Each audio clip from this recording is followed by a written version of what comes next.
Why don't you sit here? Bill can sit here. Okay. Well, thank you.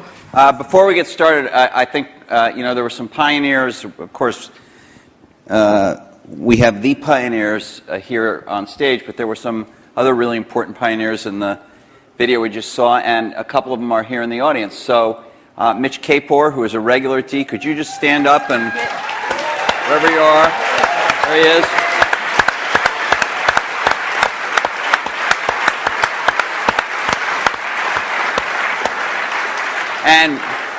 And Fred Gibbons, who has not come to D before but is here tonight. Fred. There's Fred. Right there. And I don't know if he's in the room, but I do want to recognize our fellow journalist Brent Schlender from Fortune, who did the last, to my knowledge, the last joint interview these guys did. It was not on a stage, but it was a Fortune magazine interview. Brent, I don't know if you're in the room. If you are, can you stand? Maybe he's... Oh, way back there. Way over there?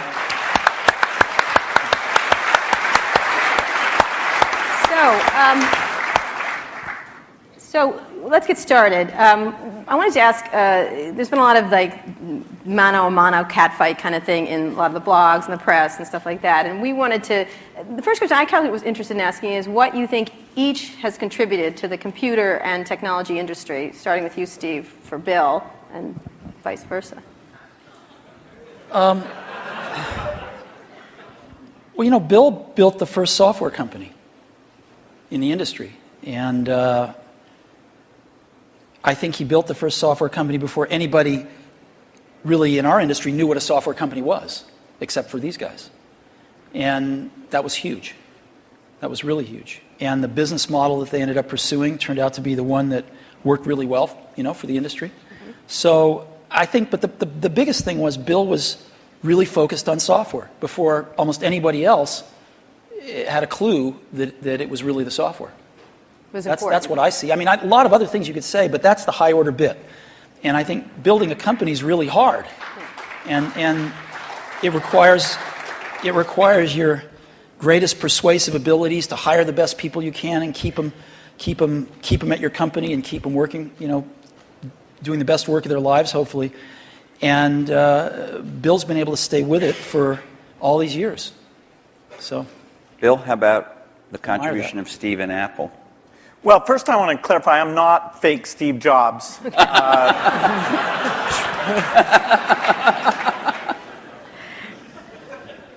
What Steve's done is quite phenomenal. If you look back to 1977, that Apple II computer, the idea that it would be a mass market machine, the bet that was made there by Apple uniquely, there were other people with products, but the idea that this could be an incredible, empowering phenomena, Apple pursued that dream. Then one of the most fun things we did was the Macintosh, and that was so risky. People may not remember that Apple really bet the company. Lisa hadn't done that well, and some people were saying, okay, that general approach wasn't good. But the team that Steve built, even within the company, to pursue that, even some days it felt a little ahead of its time. I don't remember that Twiggy disk drive. 128K. Yeah.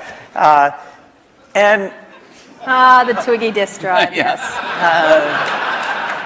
Steve gave a speech once, which is one of my favorites, where he talked about, in a certain sense, we build the products that we want to use ourselves. So he's really pursued that with incredible taste and elegance that has had a huge impact on the industry.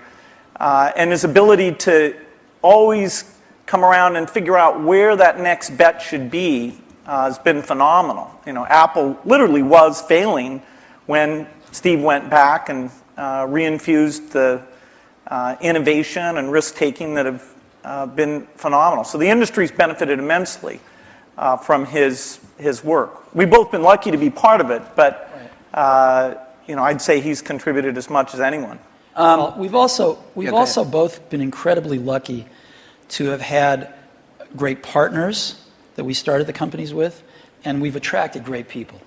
I mean, so everything that's been done at Microsoft and at Apple has been done by just remarkable people, none of which are sitting up here, today. Well, not us. Well, you're sort of the, Not you. not us. And You're in a way, you're the stand-ins for all those other people. in a way we are, in a very tangible way. So Bill mentioned the Apple II in 1977 and 30 years ago, and there were a couple of other computers which were aimed at the idea that average people might be able to use them. And looking back on it, a really average person might not have been able to use them by today's standards, but it certainly broadened the base of who could use computers.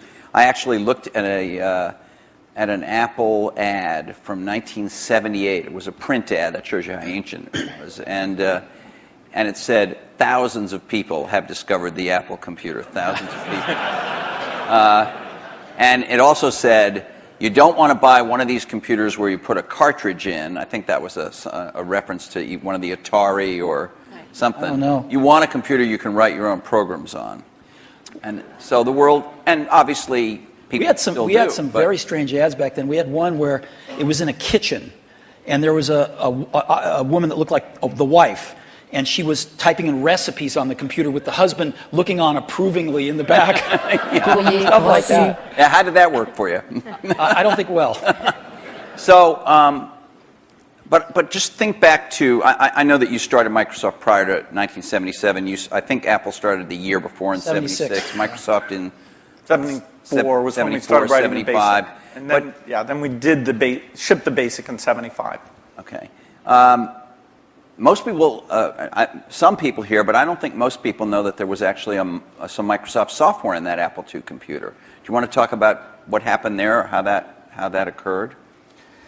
Yeah, there'd been the Altair and a few other companies, actually about 24, that had done various machines. But the 77 group included the PET, TRS-80, Commodore. and the Commodore PET.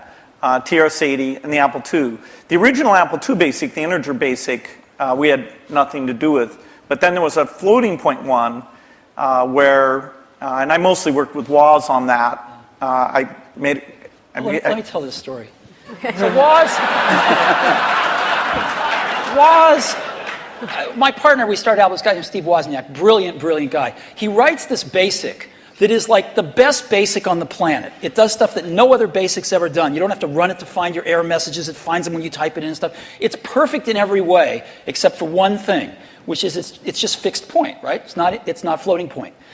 And so we're getting a lot of input that people want this BASIC to be floating point.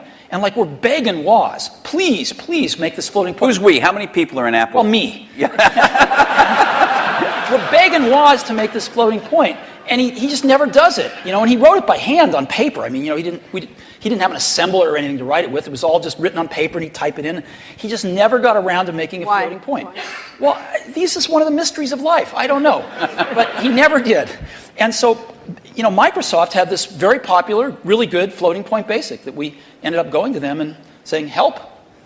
And how much was I think you were telling us earlier? That was $31,000. That Apple paid you for that. the floating point BASIC. And I flew out to Apple. I spent 2 days there getting the cassette. The cassette tapes were the main ways that people stored things at the time. Right.